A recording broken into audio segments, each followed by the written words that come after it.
नमस्कार दोस्तों, Indian polity में आज हम कॉन्स्टिट्यूशनल बॉडीज ऑफ इंडिया की बात करेंगे। कॉन्स्टिट्यूशनल बॉडीज ऑफ इंडिया, इसमें आते हैं यूपीएससी जो कि आर्टिकल 315 टू 323 में निहित है और इसके चेयरमैन अरविंद सक्सेना है।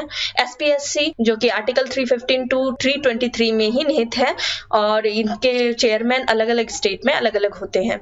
इलेक्शन कमीशन आर्टिकल 324 जिसके चेयरमैन है, करंट चेयरमैन है Sunil Arora, 23rd chairman of election commission. और फाइनेंस कमीशन जो कि आर्टिकल 280 में निहित है और एनके सिंह इसके करंट चेयरमैन है जो कि 15th chairman of finance commission है। नेशनल कमीशन फॉर एससीज आर्टिकल 338 इसके चेयरमैन है राम शंकर कथारिया।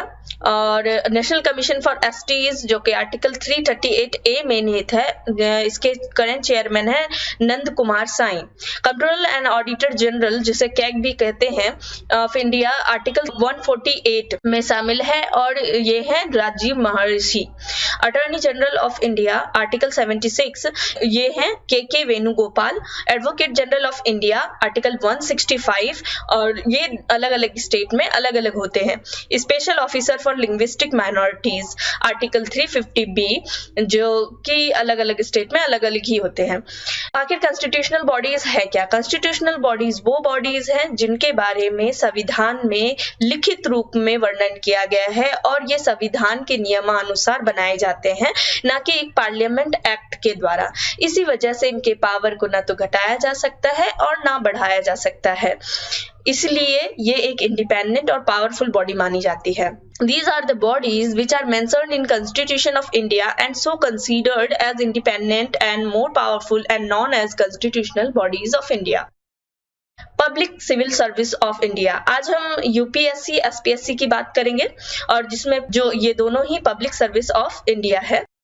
भारतीय संविधान के भाग 14 में service under the union and state की बात की गई है। Part 14 of the Indian constitution services under the union and the state, इसके दो भाग हैं, इसके दो चैप्टर्स हैं। एक चैप्टर जो है वो सर्विस से रिलेटेड है और दूसरा चैप्टर जो है सर्विस कमीशन से रिलेटेड है, जो कि कमीशन वो होते हैं जो एग्जाम कंडक्ट कराते हैं जैसे कि UPSC SPSC.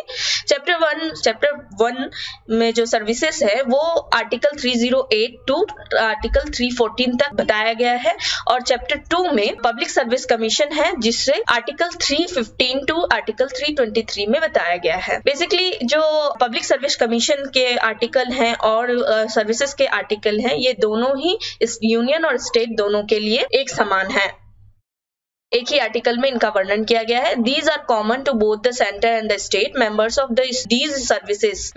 these services can serve under both the central government as well as the state government. इसका मतलब ये है कि इसके मेंबर्स जो हैं वो सेंट्रल गवर्नमेंट को भी सर्व करते हैं और स्टेट गवर्नमेंट को भी सर्व करते हैं। पब्लिक सिविल सर्विस में जो आता है वो क्या क्या आता है, वो दो तरह की सर्विसेज आती है, यूनियन सिविल सर्विस और state civil service. Union civil service administrator करता है यूनियन सब्जेक्ट को और ये यूनियन सब्जेक्ट क्या है, IFS, external affairs, income tax services, revenue services, post and telegraph services, telecommunication. ये सब्जेक्ट्स वे विषय हैं जो भारतीय संविधान के 7th शेड्यूल के यूनियन सब्जेक्ट में शामिल किए गए हैं। और स्टेट सिविल सर्विसेज जो एडमिनिस्टर करता है वो स्टेट सब्जेक्ट को एडमिनिस्टर करता है और इसके अंदर आते हैं law and order, police, agriculture and etc etcetera. ये वो सब्जेक्ट हैं जो स्टेट सब्जेक्ट में आते हैं कि भारतीय संविधान के 7th शेड्यूल में ही निहित है। पब्लिक सिविल सर्विस में के संदर्भ में यदि सबसे महत्वपूर्ण आर्टिकल देखा जाए तो वो आर्टिकल 312 है जो कि एम्पावर करता है पार्लियामेंट को ऑल इंडिया सर्विस बनाने के लिए। ऑल इंडिया सर्विस तभी क्रिएट हो सकती है जब राज्यसभा इसे स्पेशल मेजोरिटी के साथ रिसोल्यूशन पास कर देती है, तो पार्लियामेंट को ये पावर मिल जाता है कि वो एक ऑल इंडिया सर्विस बना सके। ऑल इंडिया सर्विस को हमने ऑल इंडिया सर्विस एक्ट 1951 के तहत अपनाया है या प्रभाव में लाया गया है। इसके तहत हमने दो सिविल सर्विस स्पेशली अपनाया था, आईएएस इंडियन एडमिनिस्ट्रेटिव सर्विस और आईपीएस इंडियन पुलिस सर्विस। और आईएफएस को हमने 1966 में अपनाया, इसे कहते हैं इंडियन फॉरेस्ट सर्विस, ना कि Indian foreign service. All India service से संबंधित एक महत्वपूर्ण प्रश्न जो हमारे प्रीलिम एग्जाम के लिए पॉइंट ऑफ व्यू से इम्पोर्टेंट है, वो है patron saint of India civil servants और father of all India services किसे कहा जाता है? तो वो है सरदार वल्लभ भाई Patel. Powers and independence of Indian services. Indian services की बात तो हमने कर ली, लेकिन इनकी पावर क्या है और इंडिपेंडेंस क्या है? जैसा कि मैंने बताया था, ये मोर इंडिपेंडेंट बॉडी होती है और अधिक इसके पास भी शक्ति भी अधिक होती है। आर्टिकल 310 में लिखा गया है कि except as expressly provided by this constitution every person who is a member of a defence service or of a civil service of the union or of an all India service or holds any post connected with defence or any civil post under the union holds office during the pleasure of the president, and every person who is a member of a civil service of a state or holds office during the pleasure of the government of the state। इसका मतलब ये है कि ये वो authorities हैं जिसको appoint president करते हैं और गवर्नर करते हैं, और इससे निचली अथॉरिटी जो है वो इसे रिमूव नहीं कर सकती और ना ही किसी कारणवश हटा सकती है या डिसमिस कर सकती है। ऐसा नहीं कर सकती क्योंकि ये इन्हें केवल पावरफुल अथॉरिटी के रूप में प्रेसिडेंट और गवर्नर अपॉइंट करते हैं, तो ये अधिकार इनका है। इसे हम प्लेजर डॉक्ट्रिन भी कहते हैं। आर्टिकल 311 में से और भी स्पष्ट रूप से कहा गया है, no person who is a member of a civil service of the union or an all India service or a civil service of a state or holds a civil post under the union or state shall be dismissed or removed by an authority subordinate to that by which he appointed. इसका मतलब ये है कि ऐसे powerful authority है, जैसे अगर president और गवर्नर अपॉइंट करती है तो उसे निचली अथॉरिटी से रिमूव या डिसमिस नहीं कर सकती। इस बात से ये बात स्पष्ट होती है कि ये अत्यधिक पावरफुल और इंडिपेंडेंस अथॉरिटी है। फॉर एग्जांपल, यदि किसी स्टेट में कोई सिविल सर्विसमैन काम कर रहा है तो उस स्टेट की अथॉरिटी उसको ट्रांसफर तो कर सकती है, पर किसी कारणवश उसे डिसमिस नहीं कर सकती। इसका अधिकार केवल प्रेसिडेंट को ही होगा। पब्लिक सर्विस कमीशंस वो होते हैं जो इन सिविल सर्विस के संदर्भ में एग्जाम कंडक्ट करवाती हैं, रिपोर्ट सबमिट करती हैं, ये सारे इनके फंक्शंस हैं। तो इसके बारे में भी कॉन्स्टिट्यूशन में बताया गया है, जैसा कि हमारा मेन कंसर्न है कॉन्स्टिट्यूशनल बॉडी के रूप में हम इसे पढ़ते हैं, यूपीएससी और एसपीएससी। आर्टिकल 315 सब क्लॉज 1 में इसके बारे में बताया गया है, subject to the provisions of this article there shall be a public service commission for the union and a public service commission for each state. इसका मतलब ये है कि हर स्टेट के लिए और राज्य और यूनियन के लिए ये प्रोविजन किया गया है कि एक कमीशन बनाया जाए, यूनियन पब्लिक सर्विस कमीशन और स्टेट पब्लिक सर्विस कमीशन। ये कौन कौन सी है जो अभी एग्जिस्ट कर रही हैं? UPSC union public service commission और SPSC state public service commission. और उसके बाद आती है JPSC joint public service commission है। ये वो कमीशन है जिसके अंतर्गत यदि दो से अधिक राज्य आपस में चाहते हैं कि उनके लिए एक यूनाइटेड सर्विस कमीशन हो जो एग्जाम कंडक्ट करवाए या कमीशन से जुड़े हुए सारे काम करे, तो इनकी विधानसभा को एक रिसोल्यूशन पास करना होगा। तो रिसोल्यूशन पास करने के बाद पार्लियामेंट को ये पावर मिल जाता है कि इन राज्यों के लिए एक ज्वाइंट पब्लिक सर्विस कमीशन की स्थापना करें। और इसका अपॉइंटमेंट जो है, इसका अपॉइंटमेंट भी प्रेसिडेंट के द्वारा ही किया जाता है। लेकिन चूंकि ये कॉन्स्टिट्यूशन में निहित है, लेकिन ये एक पार्लियामेंट एक्ट के द्वारा बनाया जाता है, इसलिए ये एक कॉन्स्टिट्यूशनल बॉडी नहीं है। तो ये prelim examination point of view से इंपॉर्टेंट है कि हम ये जाने कि जेपीएससी भी एक ज्वाइंट पब्लिक सर्विस कमीशन है, पर ये एक कॉन्स्टिट्यूशनल बॉडी नहीं है। इसका वर्णन आर्टिकल 315 सब क्लॉज 2 में किया गया है। Note, UPSC and SPSC both are constitutional bodies, but at the same time we have also the alternatively Joint State Public Service Commission, JPSC, but this is not a constitutional body. JPSC is the statutory body because of it is created by an act of parliament. Public Service Commission Part 2 और इसमें बताया गया है कि article 316 इसमें appointment बताया, appointment and term of service of public service commission के अंतर्गत आर्टिकल 316 में appointment and term of office of members की बात की गई है।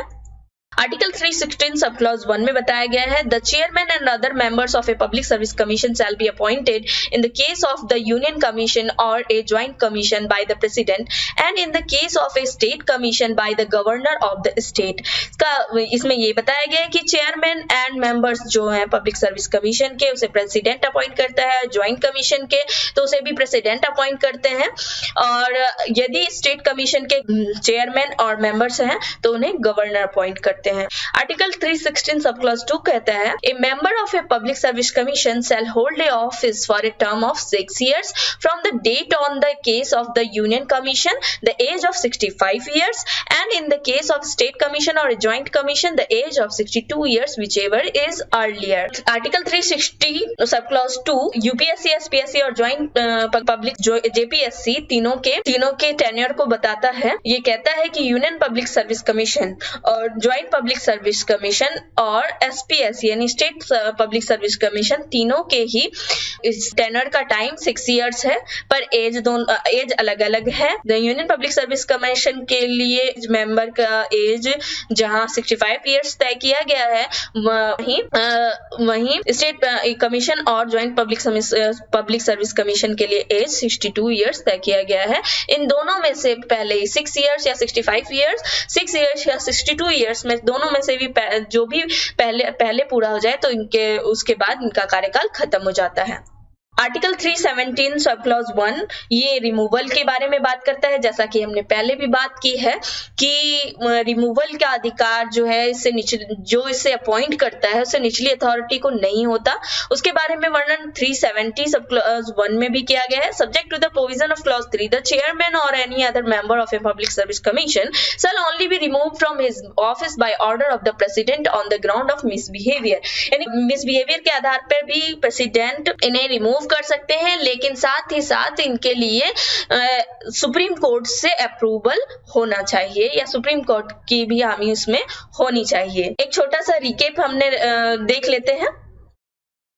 यूपीएससी 315 आर्टिकल 315 टू 323 जैसा कि हमने बात किया, और अपॉइंटमेंट कौन करता है? प्रेसिडेंट करता है। टेन्योर है 6 years एंड एज 65 years, दोनों में से जो भी पूरा हो जाए पहले। Removal president misbehaviour refer to SC binding on president. Okay, SC SP भी सेम आर्टिकल से जुड़ा हुआ है। आर्टिकल 315 323 गवर्नर और इसका अपॉइंटमेंट गवर्नर करते हैं। 6 years है इसका टेन्योर एंड 62 years एज के दोनों में से जो भी पूरा हो जाए। इसके भी प्रेसिडेंट ही मिसबिहेवियर के आधार पे इसको रिमूव कर सकते हैं। और जेपीएससी एक्ट ऑफ पार्लियामेंट है, स्टैट्यूटरी बॉडी है, और प्रेसिडेंट इसको भी अपॉइंट प्रेसिडेंट करते हैं, और इसका टेन्योर भी 6 years एंड एज 62 years है, और इसका रिमूवर भी प्रेसिडेंट ही कर सकते हैं। तो हमने जैसा कि देखा कि पब्लिक सर्विस कमीशन जो यूपीएससी और एसपीएससी और जेपीएससी के बारे में बात करता है, उसमें प्रीलिम पॉइंट ऑफ व्यू से क्या क्या चीजें इंपॉर्टेंट है। Constitutional provision for civil servants, constitutional provision जो है वो जो इंपॉर्टेंट प्रोविजन है जो सिविल सर्वेंट से जुड़े हुए हैं, आर्टिकल 310, आर्टिकल 311, और यूपीएससी एसपीएससी अपॉइंटमेंट से जुड़े हुए जो अपॉइंटमेंट प्रेसिडेंट करते हैं और रिमूवल भी प्रेसिडेंट करते हैं, और जो कि डॉक्ट्रिन ऑफ प्लेजर पे डिपेंड करता है।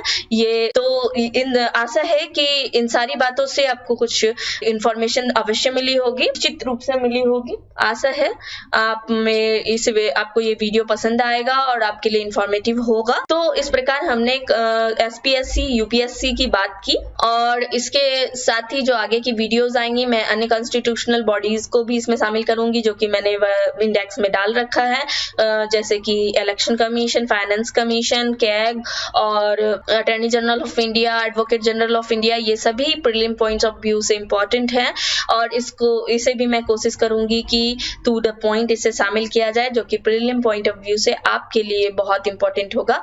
धन्यवाद।